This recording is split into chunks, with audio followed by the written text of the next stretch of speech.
Good morning, Sooner Nation. The day after Christmas.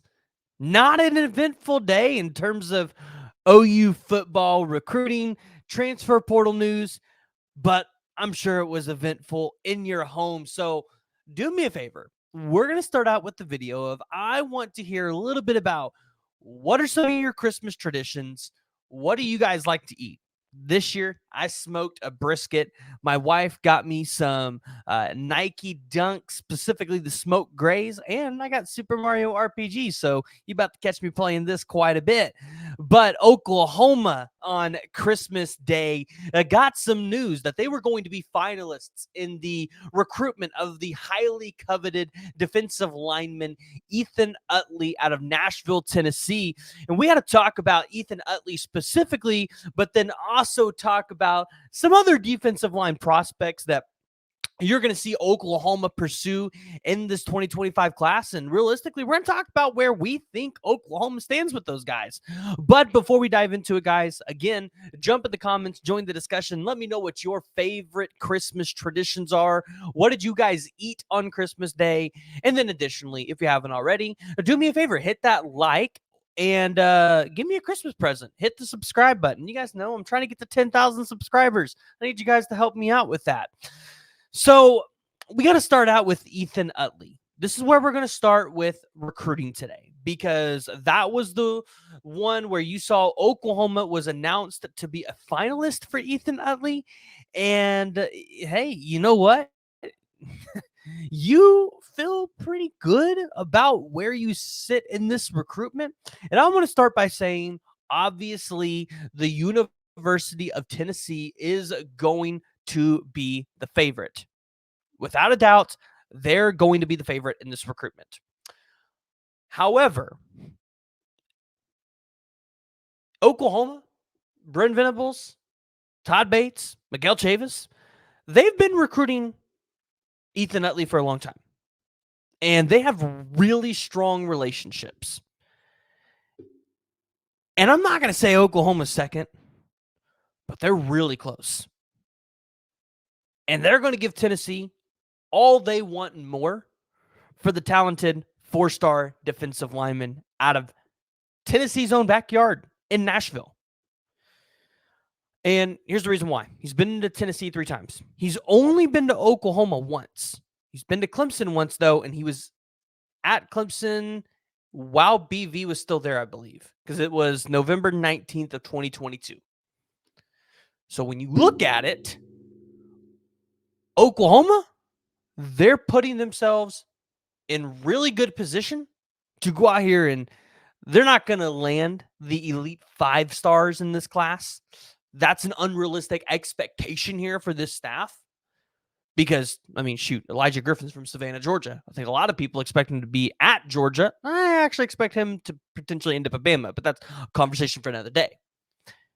You're not going to get those guys. But you certainly have a chance to get the guys like Ethan Utley, a guy who's been on campus for you. He's going to be back on campus for Oklahoma. And quite frankly, in my opinion, if you could fend off the Volunteers,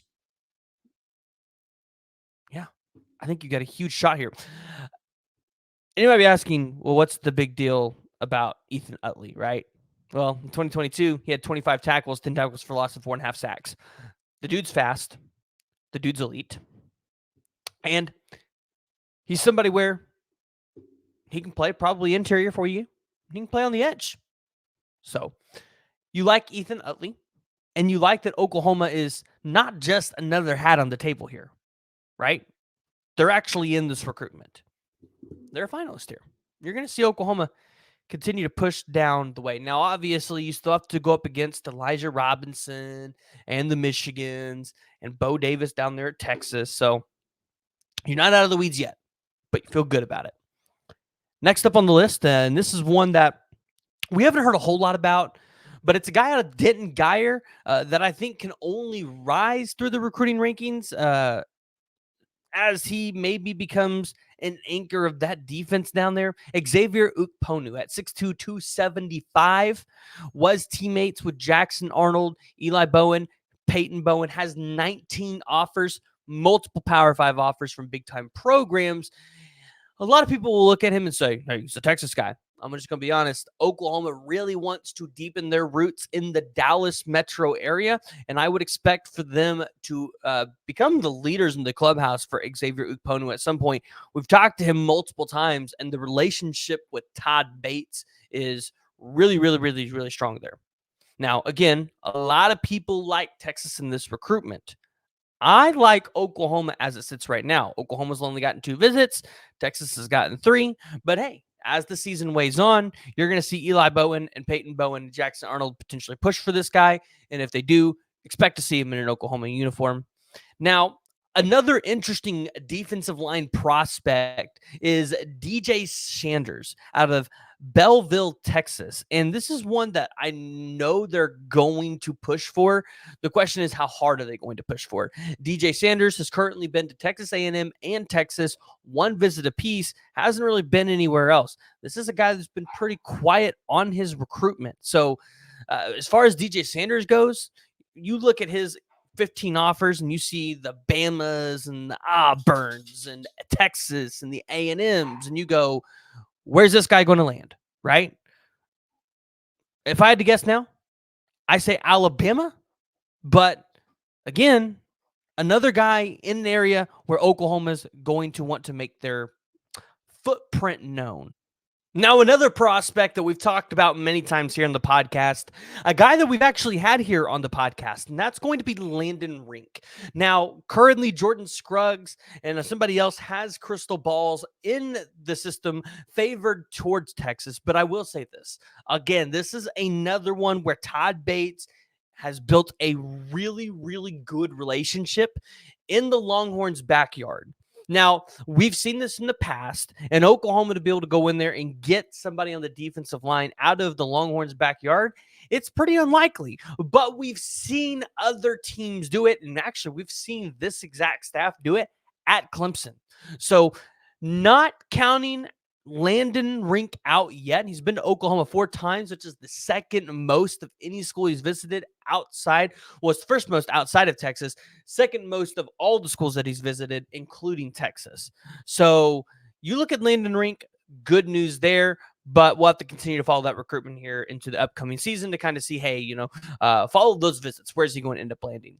But one that you've kind of seen predictions for that, again, not really new news, but Max Granville, the 6'2.5", 215-pound edge rusher out of Fort Bend Christian Academy in Sugar Land, Texas, the number 128th player in the 247 composite rankings, has 32 total offers, again, from some of the biggest SEC schools and Power 5 programs. His brother, Zion Granville, was an Illinois State linebacker. His dad was a former Duke linebacker and captain. So Max Granville is going to be highly recruited. I mean, you just saw Syracuse and Elijah Robinson and that staff throw out an offer to him on December 5th. So if you're Oklahoma, yes, you're favored right now, but you're not out of the woods yet.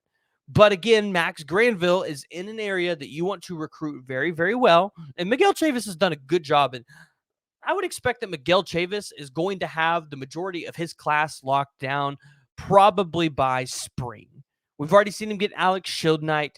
You've got CJ Nixon in the state, which we're not going to talk about because that kid still got to figure out what he want to do in terms of basketball and football. But Miguel Chavis is going to have his way. And here's why I say that.